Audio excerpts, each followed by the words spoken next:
Medina Munawwara की फ़ज़ाओं में सुकून का एक समंदर बसा हुआ था।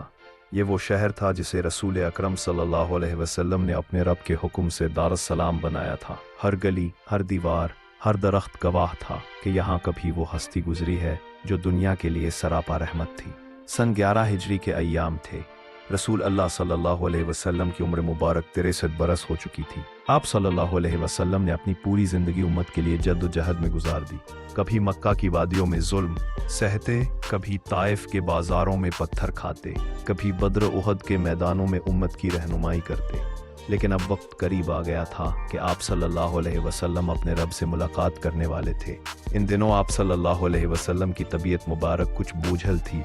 बुखार की शिद्दत बढ़ गई थी, लेकिन ज़बान अथर पर अब भी उम्मत की फिक्र ही थी।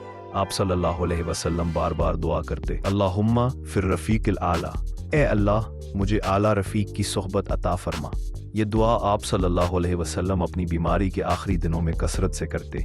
गोया दिल दुनिया की मुशक्क़तों से आज़ाद हो चुका था और आंखें जन्नत के हसीन नज़ारों की मुंतज़िर थीं। इस दुआ के पीछे एक अजीम राज था। रफ़ीक़ आला से मुराद वो आला तरीन मुकाम है जहाँ अंबिया, शुहदा और सालिहीन जमा होंगे। ये दुआ दरअसल विसाल की तलब थी, लेकिन इसमें उम्मत के लिए एक गहरा सबक भी छुपा था कि हर मोमिन का असल हदफ दुनियावी जाहो हशमत नहीं, बल्कि रब की कुर्बत और नेकों की रफ़ाकत है। जब सहाबा कराम रज़ी अल्लाह अन्हुम ने यह दुआ सुनी तो उनके दिल कांप गए। वो समझ गए कि नबी रसूल अल्लाह का दुनिया से रुखसत होने का वक्त करीब है। हज़रत आयशा रज़ी अल्लाह अन्हा बयान करती हैं कि रसूल अल्लाह सल्लल्लाहु अन्हा का चेहरा मुबारक आखिरी लम्हात में भी चमक रहा था। आप सल्लल्लाहु अन्हा बार बार यही अल्फाज दोहराते रहे, बलिर रफ़ीक़िल आला, नहीं बल्कि मैं रफ़ीक़ आला को इख्तियार करता हूँ। ये अल्फाज इस बात की अलामत थे कि आप सल्लल्लाहु अन्हा ने दुनियावी रिश्तों से ज़्यादा अपने रब की मुलाकात को तरजीह दी। ये आखिरी दुआ सिर्फ एक जुमला नहीं थी, बल्कि एक मुकम्मल नसीहत थी। उम्मत के लिए इसमें 3 बड़े पैगाम हैं। एक, असल रफ़ाकत अल्लाह के साथ है। इंसान की सबसे बड़ी कामयाबी यही है कि वो दुनिया की रंगीनियों में उलझने के बजाय आखिरत की तैयारी करे। 2, कुर्बे इलाही सबसे बड़ी दौलत है। अगर इंसान को दुनिया भर की दौलत मिल जाए मगर अल्लाह की रज़ा ना हो तो ये दौलत बेमानी है, लेकिन अगर अल्लाह राज़ी हो तो सब कुछ मिल जाता है। 3, दुनिया मुसाफिर खाना है।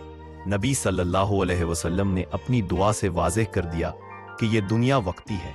असल आराम और सुकून तो उस वक्त मिलेगा जब इंसान अपने रब के करीब पहुंचेगा। आज जब हम अपनी जिंदगियों में मुश्किलात देखते हैं तो हमें भी इसी दुआ को याद करना चाहिए। इम्तिहान, बीमारियां, गुर्बत या दुनियावी परेशानियां सब वक्ती हैं। असल राहत इसी वक्त मिलेगी जब हम अपने रब के करीब होंगे।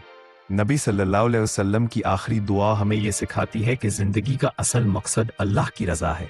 हम जितना भी दुनियावी इज्जत और शोहरत कमाएं वो सब खत्म हो जाएगी, लेकिन अगर हमने रफ़ीक़ आला को अपना मकसद बना लिया तो कामयाबी हमारी होगी। नबी करीम सल्लल्लाहु अलैहि वसल्लम की ज़िंदगी की आखिरी दुआ दरअसल उम्मत के लिए एक वसीयत है।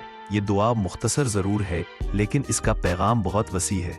दुनिया एक आर्जी ठिकाना है, असल कामयाबी अल्लाह के क़ुर्ब में है। हमें हमेशा अपने अमाल ऐसे रखने चाहिए कि जब हमारी ज़िंदगी का आखिरी वक्त आए तो हम भी यही कह सकें, बिला रफ़ीक़िल आला।